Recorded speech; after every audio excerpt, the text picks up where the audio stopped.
In September 2024, Jelle of Growing Bonsai and I were wandering around Greenwood's nursery, and well, he caught sight of this first.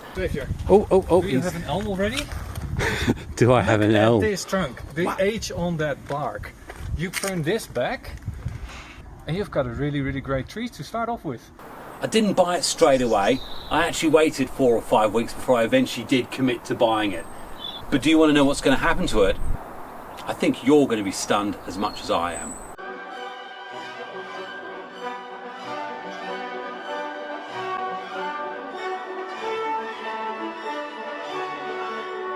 Hi, it's Xavier. Welcome to my bonsai retreat. And do you know what? This is going to be something special. I said in the intro that it was, I think, Jelle who found this first in the reduced price section of Greenwood's Bonsai. And in fact, let's just remind you of some of the things he and I were talking about that make a great bonsai. I know you do loads of really good sort of videos on starting your trees off, and I mean, I must be honest, I see this and my eyes just light up because I see so many possibilities. You almost feel spoilt for choice. Where would I go? Where should I go? Or one of the options anyway. If you look at a tree like this, where's the value in the tree? What is the thing that makes this special? I mean, I like the movement and the central trunk, and there's some taper with it. Well, basically you've got a big branch here that's almost as thick as the trunk, right? So it's almost like a two-way split. So for me this would go. This is too big. Then these branches are way too long. So my first thing that I would do, I'd cut these off short. I'd cut all of these off short so that all this foliage mass is gone. Because the tree is really in this area. Everything else is just growth. It has helped build this trunk line, but besides that, it doesn't aid you in a good bonsai. So when you start one off, just look at the trunk, look at the base. All the branches can regrow, especially with a Chinese elm like this one. As a beginner, it's so confusing. It really is. I can see that central line, but I can also see myself being just frozen, unable to do anything, because, you know, I'd be thinking, oh, maybe I'll put this up on an angle and I'll have both trunks going. Look, if you say, I like the angle, you can still put it like this and say, this is my trunk line. But these two will always compete. Yeah. And then for me, this has movement, it has old bark, and this is just, well, I'm not going to say stovepipe, but it is a stovepipe. Yeah. But as a tree, for me, anything beyond this part is useless. So I think what was clear there is that what I was looking at, and what Jelle quite rightly picked up, is this central line here, which follows up, and this is where the value potentially is in this as a bonsai. Very easy to get distracted by all this growth here with all this lovely stuff here. Do you know what? If you wanted this as a low-lying tree or shrub, it would be fantastic. But that's not why I spent the money for it. The tree that I want is here, this line here. Can I get cuttings of this? Yeah, I'm going to have my cutting bucket beside me, because Corkbark Elm is fantastic. I think sometimes you think the biggest problem when you've got something like this is you can see what you want, but there's so much wood for the trees, and we need to reduce that. And the way I do it is in simple steps. The first step, I look for anything that's dead or clearly broken. This branch here is coming from the inside of a bend there, is low on the tree, and is right directly in the middle of the trunk that I want. Is it thick enough to air layer? Truthfully, no, but it's ideal for cutting. So I'm going to remove that straight away. What I have got here is still the cut paste from Adam and Ocean Bonsai. Loads left there, and I'm just going to roll that on, and as I go along, make sure we've got a good seal so that this central core of the trunk stays healthy. This is what I need. This has to be preserved. We've got to deal with this and this. Now, I think clearly you can see there, I'm going to have a go at an air layer, and so we'll keep this to one side. But here, I talked about this being a twin trunk, potentially, but if you look, that's bust, that's dead. So don't need to worry about aerating a twin trunk. All we need to do is just remove that. Got another dead one here. So we'll get rid of that. We've got a branch here that's at right angles. That's going to make a better cutting, so we'll remove that. And again, I'll bring this up, I've talked about this with Chinese elm. You could actually probably quite easily, branches this thick, just stick them down in the ground. That's what I'm going to do. They make great cuttings. But equally, I could probably do the same with this thickness here, which is the thickness of my thumb. It's a good centimetre thick. Same with this branch here. We've also got this one here and this one here. And what I've got to decide later on is, do I want the movement going there, coming back this way, in which case, because I actually like what you get there, or do I remove this one and go for the movement that's straight up the central core there? Either way, that, if you look at it, they're all coming from the same point. So again, am I going to air layer that? Well, no, I'll air layer this, but I'm not going to air layer that. So we can remove this now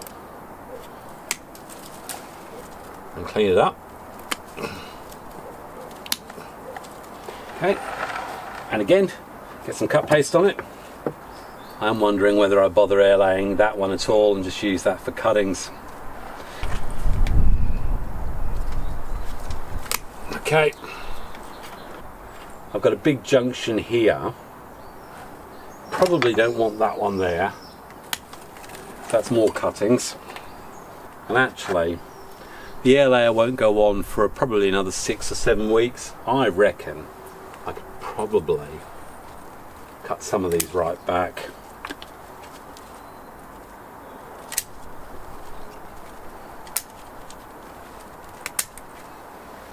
It's okay, so I'm gonna, that's Jelle telling me I shouldn't have done that. I knew he was going to say something. Let me speak to him. Hey Xavier, that looks like a really great success that you have there.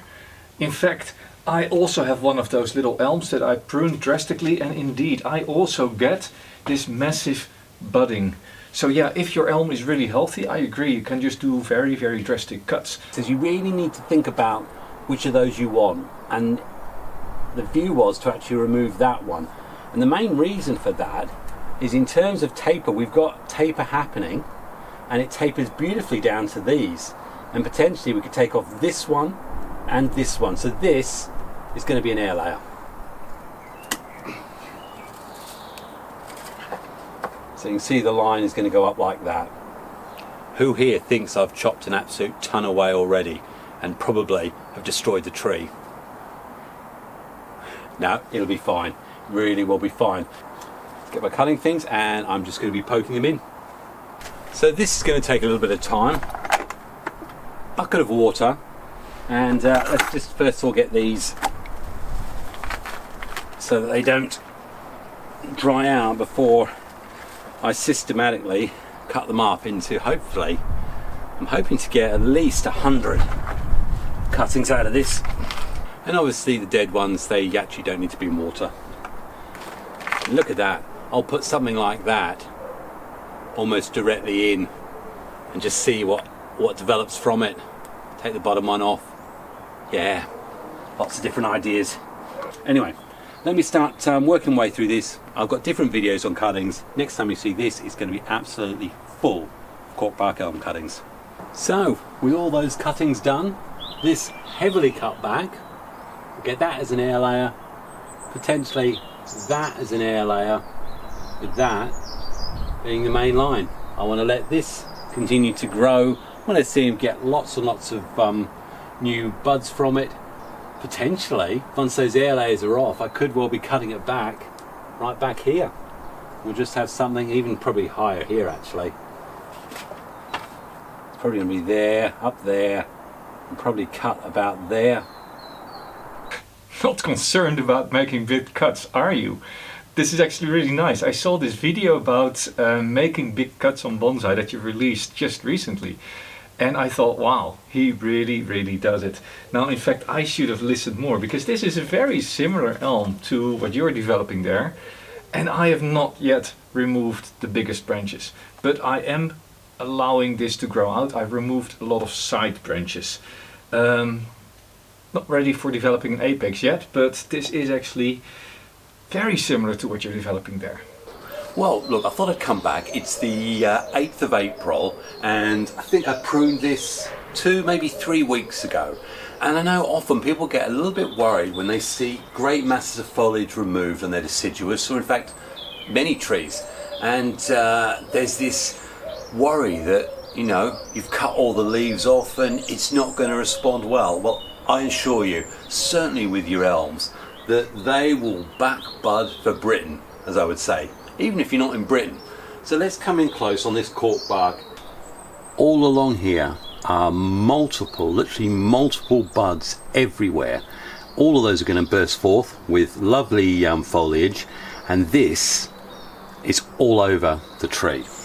But interestingly, on this trunk here, where I probably did less pruning, we've had less response from the tree, which probably is natural, because up there's a whole pile of foliage already.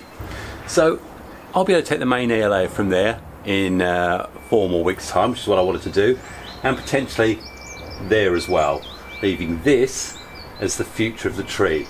And already I can see a few buds that are going to make this a wonderful bonsai in a few years' time at least.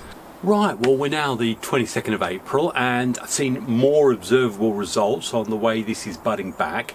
Put it on an angle, because this is where I see the main tree itself is going to be following this here, and probably taking it up, and then I will cut it probably somewhere up here next year. Well, welcome back. It's now the 6th of June.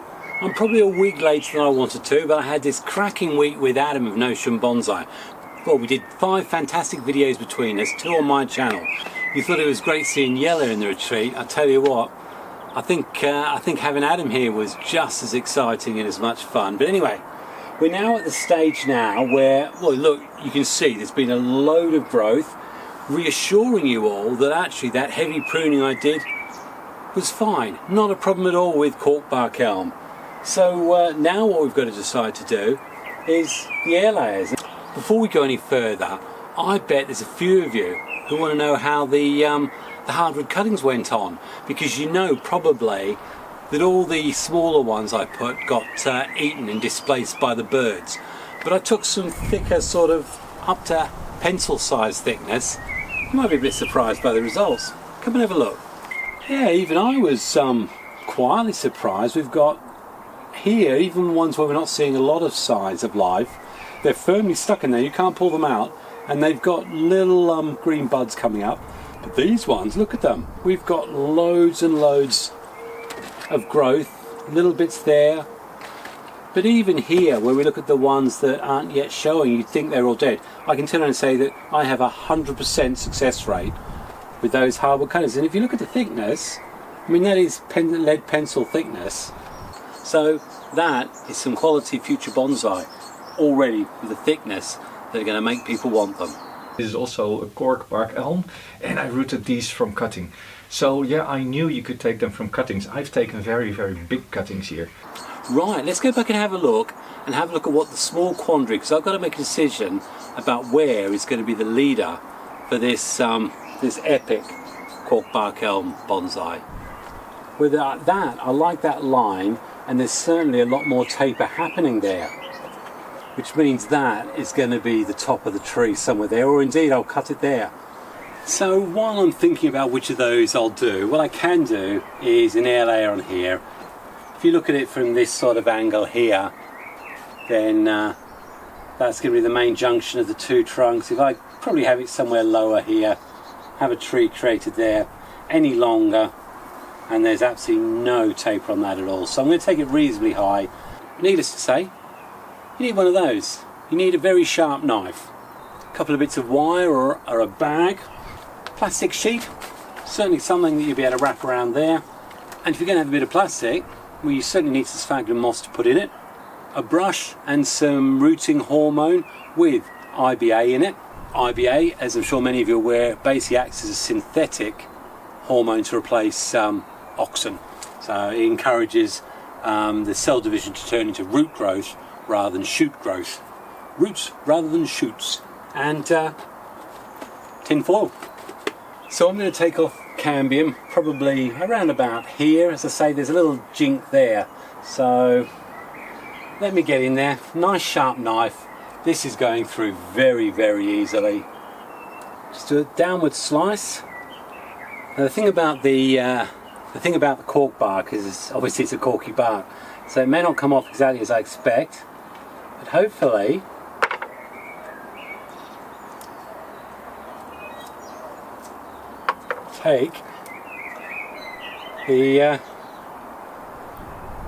take it off, and it's a lot thicker there, but it's definitely that sort of what I call that sugary feeling about it, which suggests that's cambium.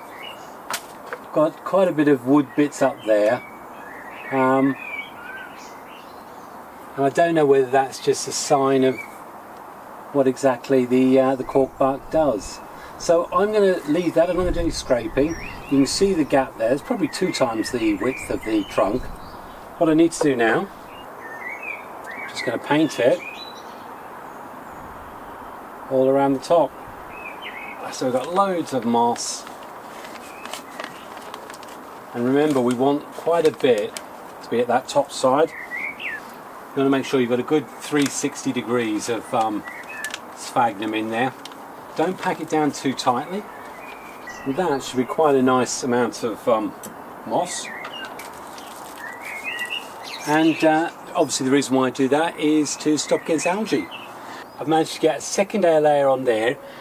Not sure, I think it was a bit thin to be honest, but it'd be interesting to see how it works out. I'm actually really curious. How are these air layers doing? I know that elms root really, really well from cuttings and from air layers.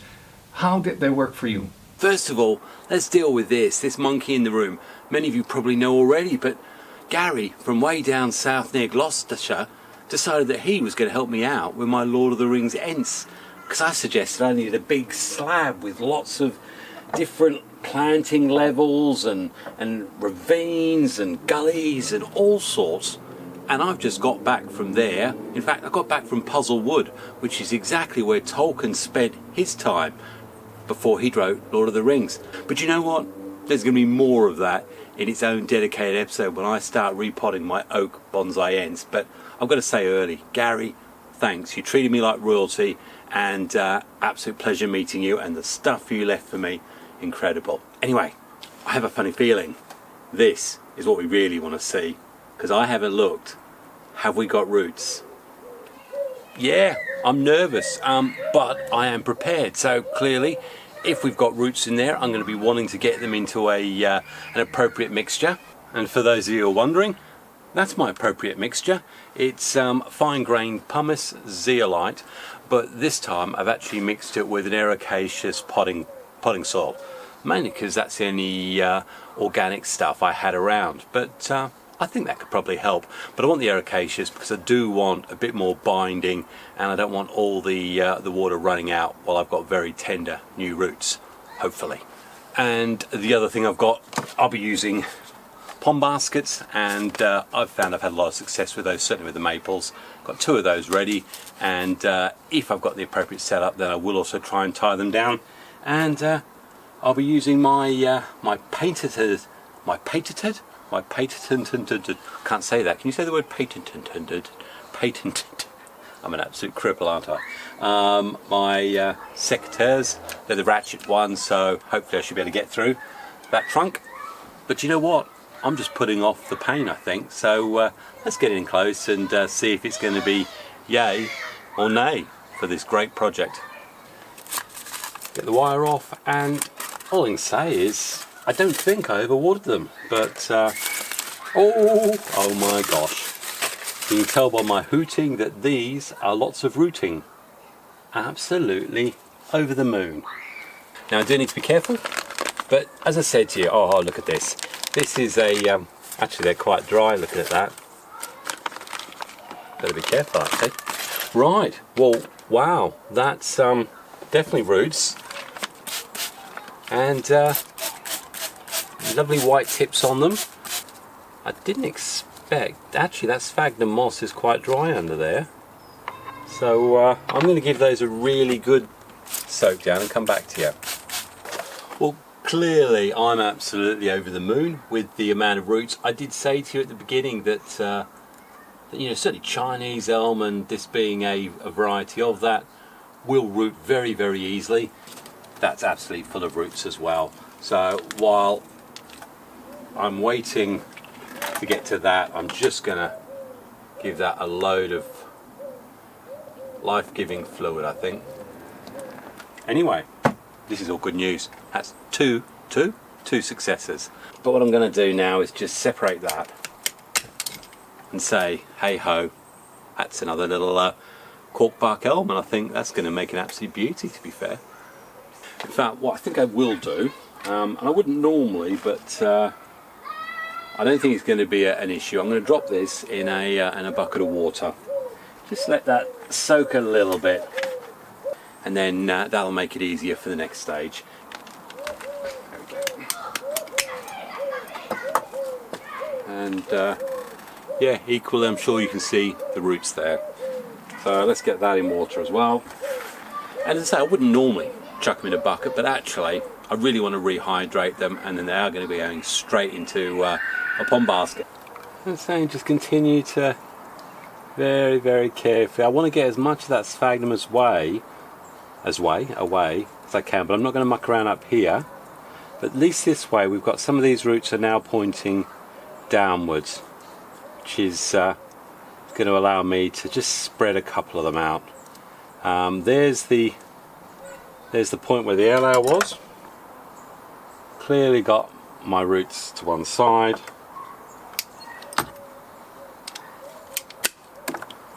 And there's going to be the fat. There's going to be the new tree. I think that's a wonderful looking tree. I really do. Got my soil, and the good thing I like to leave a stub on in that first year, because actually that allows me a way to position it really nicely. And just again gently, I can just spread some of these roots out a little bit. But they really are nice and white, so I'm very, very happy. In fact, there's actually quite a bit of length on some of these, so I don't think it'll be that long before it's actually coming out the sides. Go on, I'm allowed to be excited, aren't I? That is going to be absolutely epic. All I'm going to do is, obviously, I know there's a lot of roots there, so it's going to do pretty well. I am just going to remove anything that I know I will definitely not be requiring in the design. I do want to reduce the leaf mass just a little bit, but truthfully this is just awesome. Awesome. I don't use that word a lot. I could actually tie it down really nicely right there with a protective bit of air plastic piping, but I'm also equally happy that that's dug in deeply because of the existing trunk piece that's there. So I'm just gonna hold it down with some nice rocks, and that will keep that very secure. And here's the second one. Again, very, very stable in there, got some rocks around it. Nice branch there. It may well be that will remain the main trunk and I'll get rid of this, but I'm also looking at this. I've kept it as potentially bringing up another interesting trunk or branch from it. Need to protect it from the birds, because right now they're still going around digging up soil, so I'll put that in a shaded part of the garden, but also protect it for the birdies.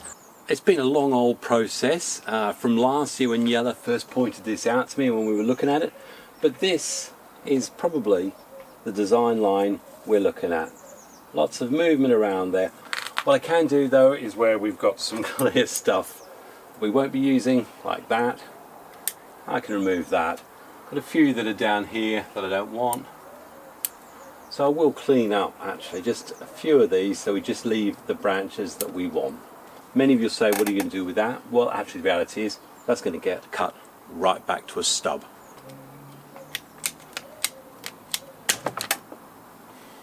And that is now gone.